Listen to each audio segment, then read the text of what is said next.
क्या आपको पता है कि इतिहास की सबसे मशहूर जेल से भागने की घटना एक ऐसी जगह से हुई जहां से भागना असंभव था?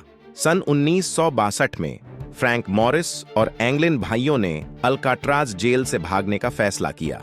6 महीने तक उन्होंने साबुन और टॉयलेट पेपर से नकली सिर बनाए, घर में बने औजारों से दीवारें खोदी, रेनकोट से नाव बनाई।